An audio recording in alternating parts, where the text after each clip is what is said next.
Alright, okay mga kabayan natin, no. So andito tayo ngayon sa may Angalan Bridge. Ayan, no. Angalan Bridge. Ayan. 2. So dito po 'yan, no, sa may Los Amigos mga kabayan, Tugbok, going to Kalinan, Davao City, at ito po ay sakop, no, ni Congressman Pulong Duterte mga kababayan. Ito na yung 51 billion na mga sinasabi ninyo. Dati itong flood control na to, itong tulay, talagang binabaha to dito, no, lalong-lalo na pag malakasan talaga or kahit mahina lang, binabaha na agad. Pero ngayon mga kabayan, tingnan niyo naman, no, talagang pinaganda po itong flood control projects, yung dikes. Tingnan niyo naman yung gilid, oh. Mayroon pang mga makakapal na na parang solidong anong tawag, steel, no? Ayan, oh, nasa gilid. Ayan. So ayan, bababa tayo mga kabayan at ipakita ko lang sa inyo para lang mag-idea tayo mga kabayan na ayan, oh. Mukhang uulan pa, oh. Makulimlim na po yung panahon. So kahit bumuhos pa yung ulan dito, no, ang sabi ng residente dito, hindi na po siya umaapaw dito. Puwera na lang kung talagang tuloy-tuloy at araw-araw yung ulan, yung pagbaha, talagang aapaw talaga siya, no? Pero at least humuhupa naman mga kababayan. Tingnan niyo po yan kung gaano yung kaganda. Teka lang, baka tayo malaglag. Whoops. Yan, oh. Makapal masyado. Tingnan mo naman, at saka mayroon pang sa Embornal, baka nandyan si Abante Sitsuwa, baka lalabas yung mga buhaya dyan, no? Ayan, yung silalim.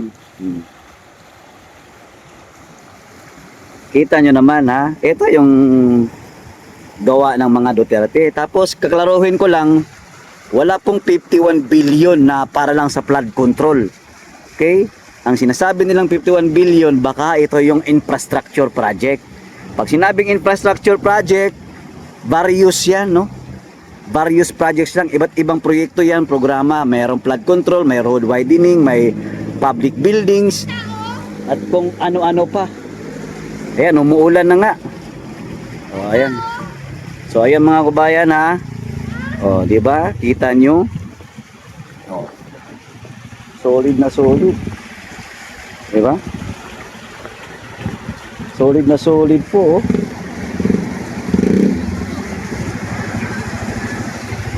Yan, hanggang doon din po ito mga kabayan, sa dulo. Tuloy-tuloy tayo. Ayan, may hagdanan din. Ayan po yung flood control dito. May hagdanan din, Yan. Mukhang uulan na nga, mababasa tayo ngayon. So ayan, ito yung totoong flood control. Hindi po guni-guni, hindi po joke-joke, hindi po biro lang, hanggang doon po yan sa likod. Naku mga kabayan, mukhang umuulan na nga at tayo hindi na ako didiretso doon. Basta ayan, nakita nyo naman, solid po yan. Di ba? Mayroon pa namimingwit dito. Shout out, sir. Ayan, doon, flood control po yan. Di ba? May namimingwit pa dito. Mo ni flood control nga askang liguna. Pulido pagkagawa, no? Tama yung may hagdanan. Tsaka, mayroon pang, yung sa likod nila, yung parang may may harang, di ba? May bakal talaga yung sila na po. Anong masasabi nyo, sir? Sabi nila, yung yung flood control is 51 billion daw sa Davao. Totoo ba yun? 51 billion daw? Sabi nila, nasa Davao daw yung korupsyon.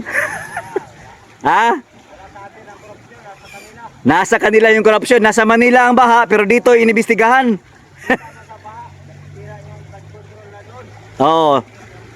Yung mga substandard, di ba? Tapos yung mga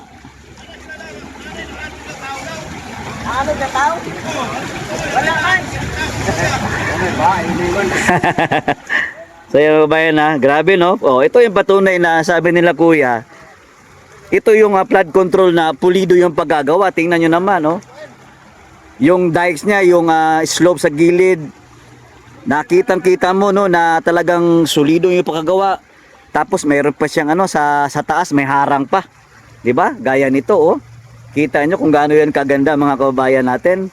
Tapos sasabihin ninyo lalabas kayo ng mga istoryang 51 billion para sa flood control na kung saan nakita naman natin mismo sa DPWH na walang 51 billion control sabi ng City Engineering Office. Baka nga yung sinasabi nila ay baka infrastructure projects, kabuuhan, no? Kabuuhan po. Tingnan mo yan, hanggang doon po yan paikot. Nako, may kuryenteng bumagsak, baka tayo makuryente diyan, hindi na tayo pwede. Ayan Ayan kuryente yan. Dito na lang muna tayo, baka tayo sumabit diyan at may krig-krig tayo diyan mga kabayan natin, matablahan pa tayo. So ito na ngayon yun mga kabayan ha. So at least na-confirm natin na dito sa lugar na to may flood control projects kabilang doon sa nakita natin doon sa libro po ng DPWH City Engineering Office. Boss, anong lugar to dito, boss? Unsa ni sakop ni dire? Tugbok o Los Amigos? Los Amigos, no? Tugbok District? Okay, nandito tayo sa Tugbok District mga bayan. Los Amigos po ito. Kita nyo naman yan. Sila namamaso. Ano bang mga isda kasagaran diya? Pantat?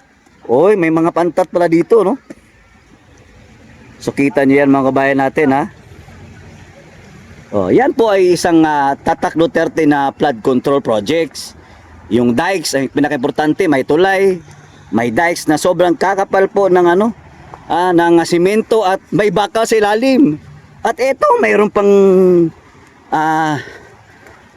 harang sa taas mga kabayan na pag binaha talaga malaking tulong po ito. At yan kita nyo naman Ayan di ba?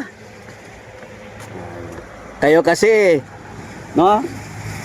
magaling kasi kayong manira sa mga Duterte kaya tuloy kami mga nagmamahal sa mga Duterte. Ipapakita namin at ibabalik namin sa inyo ang tunay na gawa ng mga Duterte. Lalong-lalo na dito sa 1st District ni Congressman Pulong Duterte mga kababayan natin. Kahit umuulan-ulan na po. Ayan umuulan-ulan na. Okay, hanggang dito na lamang mga kababayan. Maraming salamat po, paki-like and share po itong video na to para kumalat po sa mga buhaya dyan sa Manila, sa NCR na mga congressman dyan na pakialamero sa Davao, samantalang nandyan naman ang problema sa napakalaking baha na halos aabot ng buwan bago humupa. Bakit ang Davao ang iimbestigahan, ang Davao ang magiging may kasalanan? Andyan po ang anomalya, wala po sa Davao. At sinabi na po ng City Engineering Office na wala pong ghost projects ang Davao City. Magkaruhan lang po tayo, magkaliwanagan tayo mga kababayan. Kasi dapat natin ipaglaban ito.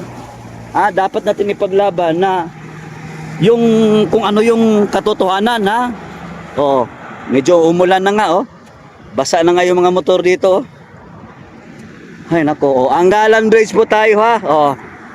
Baka pwede niyong i-check dito kung sino pang gusto magpunta dito. Kayo mga Abante, Congressman Chowa, Garin, Dinyo, lahat kayo, puntahan nyo dito.